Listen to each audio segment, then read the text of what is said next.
What's going on, boys? Thanks to our patrons and Fiverr customers, subscribe to our Patreon free for behind the scenes stuff, arm yourselves, life stuff. I've been watching news people again lately.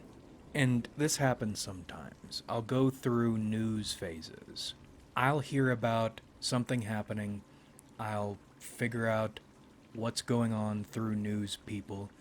And then maybe I'll stick around a little while, and then that turns into a long while. And I hate it. Because watching news daily feels like an addiction, like you've relapsed. And you have. News is junk, but I had a hard time working out why, because being informed of what's going on should be a good thing. But that's not what news is here to do. And no pun intended, I know this isn't news for anybody, but I thought about some additional layers and we'll go through them. First, modern news is entertainment. You're already aware of that. But then, why do people still believe you should be watching the news in some form to stay informed when it doesn't inform you? I think that's because news as entertainment is drawing from real events to create its entertainment. Meaning you get to feel like you're moral for paying attention, like you care. You don't. You get to feel like you're intelligent. You get to feel like you are above the plebeians, all while you are essentially watching a horror movie based on real events. You don't just have an excuse to enjoy your entertainment, you also get to feel superior. And when I say based on real events, what do I mean? I noticed newscasting is like something between a lawyer and a literary critic in the academic sense. You need to tell a story to entertain people, but you also need the idea of a point, so there's a purpose to it, and it also needs to come from real life. Usually. To create your narrative, you have some idea about the world you want to pitch. And then you select pieces of events, current events, not all current events, pieces of some events that serve the narrative you're pushing. And it's common speech to say pushing the narrative or controlling the narrative or something. And the way that's commonly used isn't incorrect. You're pushing your version of a story, but I don't think people factor in the meticulous tradesmanship that goes into crafting these fictions. And you're selective because you don't want to come off like you are trying to spin a story. Joe Dipshit is a little bit aware of that. But Joe Dipshit doesn't understand context, and in fact, he doesn't want it. He wants to be entertained and engrossed in the narrative you are spinning. So, you select these components of smaller or singular events that, in isolation, seem to speak for themselves, because without context, they are speaking for themselves, and then Joe Dipshit eats it and feels he can trust you because you didn't put a spin on it. It's funny, you're watching this stuff to be informed, but to feel informed, you need to be oblivious of context, and that should defeat the point of wanting to be informed, but it doesn't. Now, back to you. Because you've picked out something so singular, because you've denied so much context, this little pebble in the stream will be swept away, so you can't stay on it too long. You need to find, as in the academic conversation about some book, not what is this other thing, but what is the next step in the narrative you're building. like a story. So you jump away from this incident to some other unrelated or loosely connected incident that, for your narrative, makes it appear like something is building. This happened, and then that happened, and that's some kind of an escalation or a riff on what you were talking about before.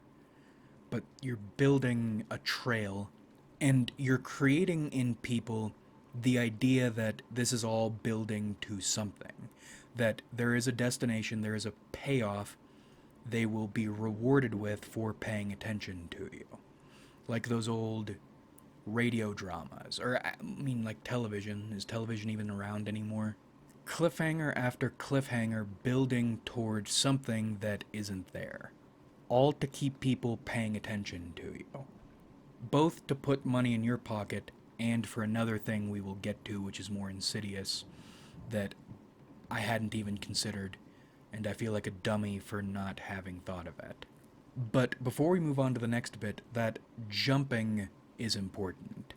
People have no attention span and no memory, and that might even be intentional on their parts because it's harder to enjoy the narrative, to have your ego feel nice and fluffed up when you remember things.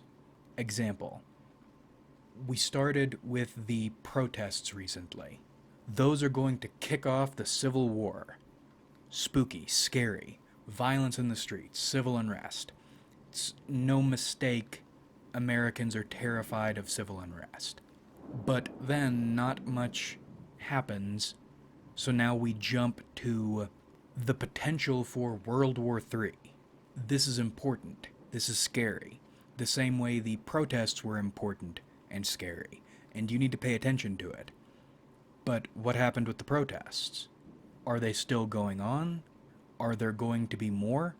Has progress been made on either side?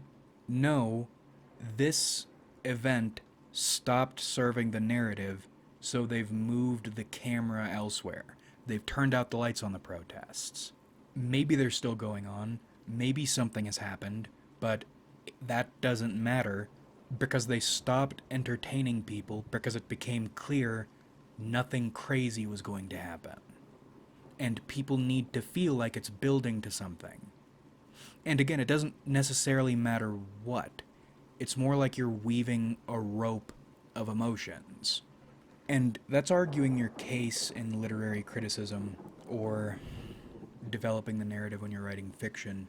But I'm wondering if politically important people are close to thesis statements in this analogy.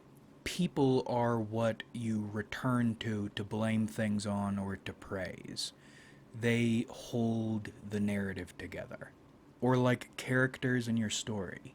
And that's why once you allow yourself to be reeled back in, either by peer pressure or by pure curiosity, it's hard to break the habit again. Because now it's like you're excited every day to watch your programs. You're looking for your next hit, and the more addicted you get to this cycle, the less you care about what might actually be going on, and the more you care about, again, getting those hits and feeling you are progressing toward that payoff that isn't coming.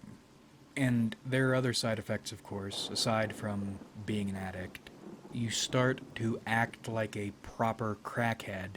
You might get worked up about a book, but you aren't going to kill someone over it if it doesn't go the way you want, unless you're in extreme conditions like your life depends on it, like those dudes in Antarctica.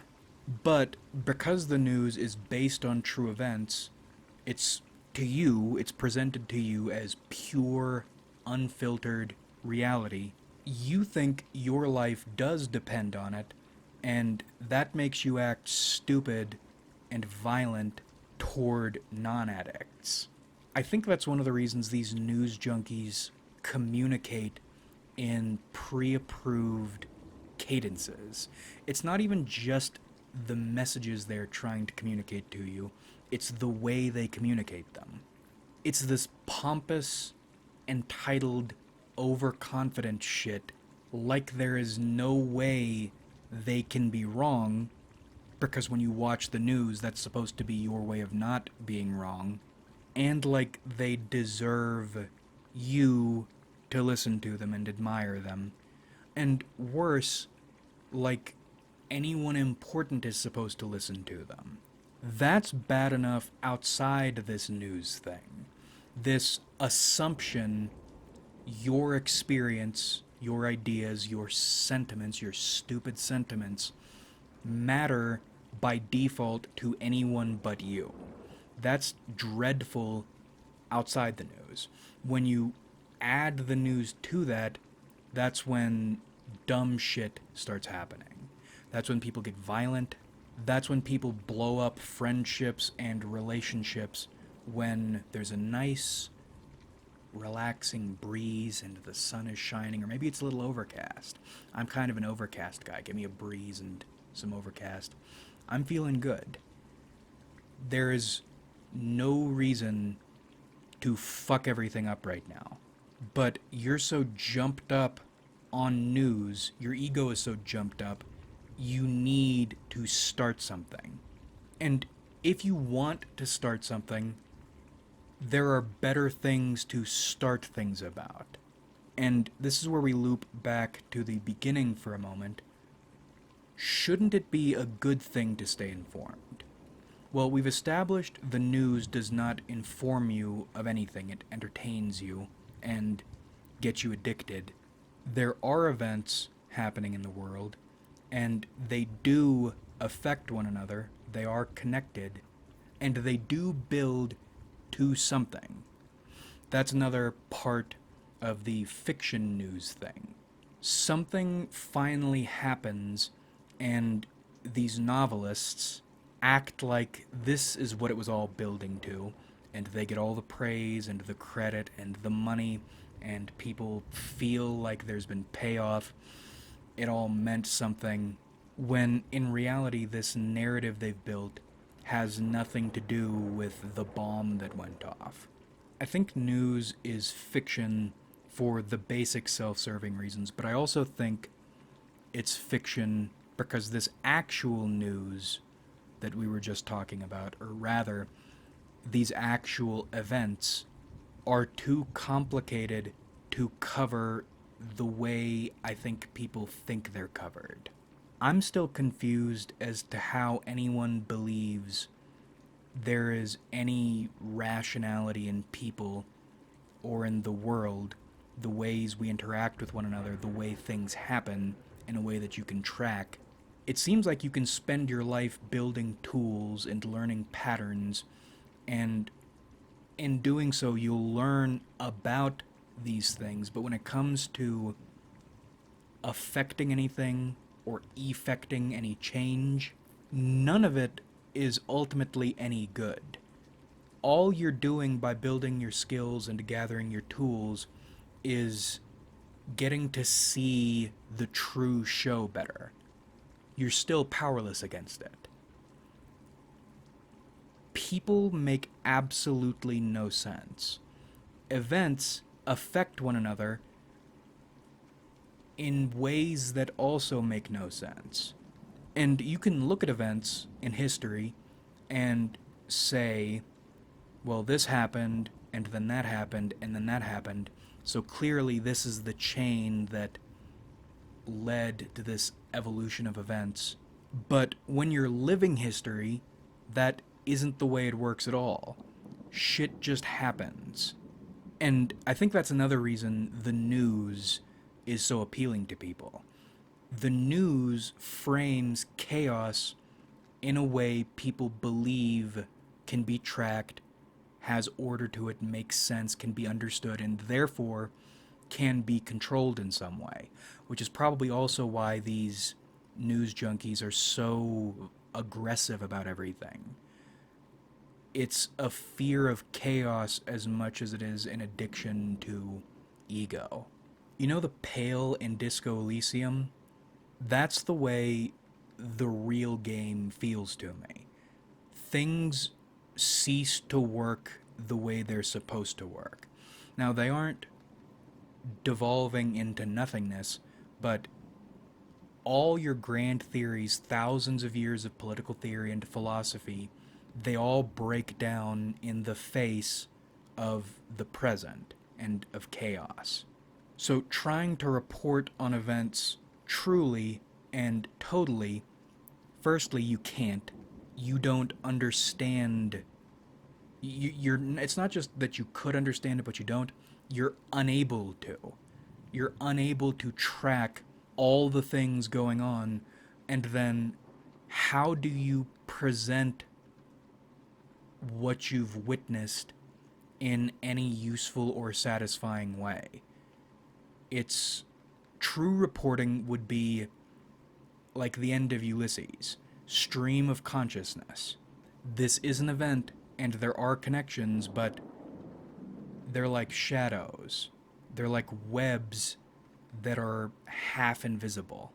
It's like Lovecraft's assembly line. You understand something is happening here because you can see it, but you have no idea what or why. And trying to understand it, maybe you'll get a little bit of it, you won't get all of it, and it'll start to break you the more you grind your face against it. And in typological terms, that's one of my biggest troubles with TI. You understand there is some logic to the way things happen. There can't be a then without an if. There is an after and a before in all things. But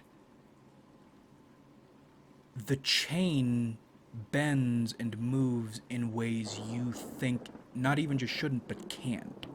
But it's doing it anyway. Meaning that logic is there, but it's so alien to you, and this is supposed to be your species, your planet,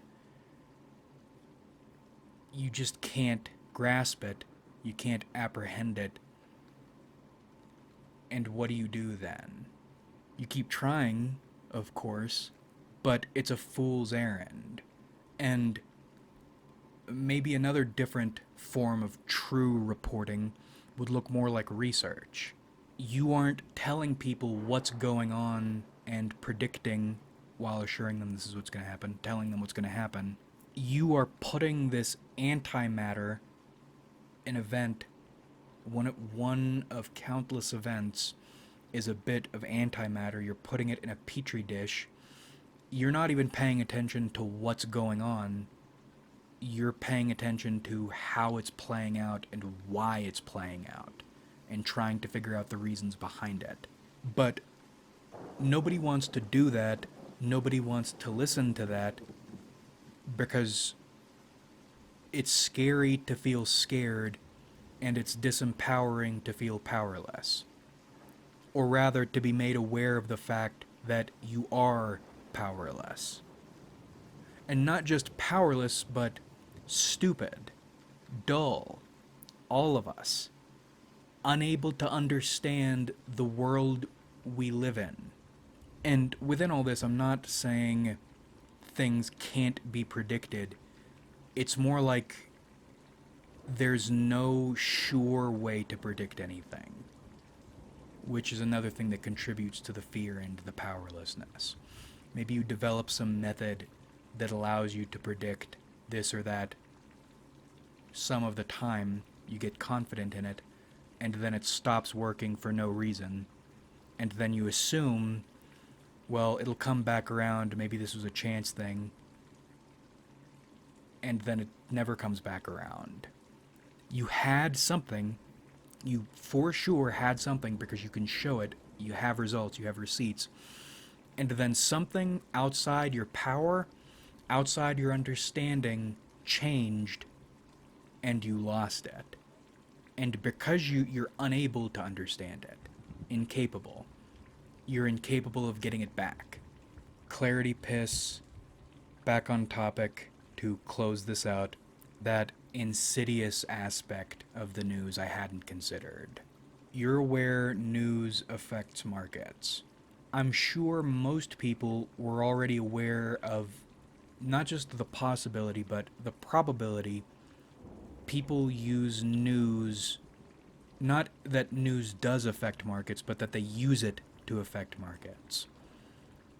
I don't know why that never occurred to me. Maybe it's because they overplayed their hand earlier this year, but because every Joe and Jane dipshit is a news junkie now, because the government has been handing out these student loans and saddling kids with debt, while also in those age groups getting people obsessed with things like crypto and trading and all this bullshit, you have, I mean, this affects older generations too, but especially younger generations.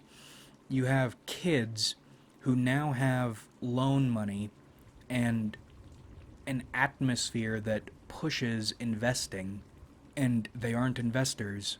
And you add into that all this political activism and news addiction. That's one of the reasons I'm aggravated. When I was that age, I was obsessed with the news. I liked these political people, like the MDE people. They hook you up to a machine that extracts money out of you. And not only extracts your money out of you, but also keeps you in debt, so you don't just give them a lump sum once, you're giving them money for the rest of your life. And in an environment like that, you don't need these political people doing crazy shit to manipulate markets. All you need is a headline that will lead markets to do what you want them to do. And nobody questions the news or social civic involvement, because to acknowledge what's going on here would be to forfeit your ability to feel secure, to feel like you have your entertainment, and to feel like as long as these things are done, everything will be alright. All we need to do and focus on is focus on and fight the little things that we can understand, not this gigantic elephant in the room that it's so twisted. Is it even an elephant, or am I just perceiving it to be an elephant because that's all my puny brain can understand? As long as we stay within these confines, everything will be okay. I know this isn't a new term, but I think it was, I don't remember where I heard it, but it's either the media industrial complex or the news media complex or something like that. It's a different money-making source. It's also a different form of control, except for some reason well, not for some reason, we've just gone over all the reasons. We have accepted this form of control as if it's a virtue. Once again, there's no battle for the future. We already lost. I think the only thing you can do is turtle up, get ready for the next rogue wave, and do as much spiritual internal work as you can, even though it won't save you. I don't understand why spiritual work feels so important to me, even though we've accepted the fact there's no enlightenment for us to achieve with it. And I feel bad I haven't been doing the mysticism as hard lately, but I'm burned out. That's why I'm doing a video about the news instead of something important, like the way your art, or the art in your tarot deck, affects your reading and the different sorts of readers, and what you may or may not be drawing on when you're reading tarot, or even better, something like fat asses. But we will but we will cut it here. Like if you enjoyed, subscribe if you haven't.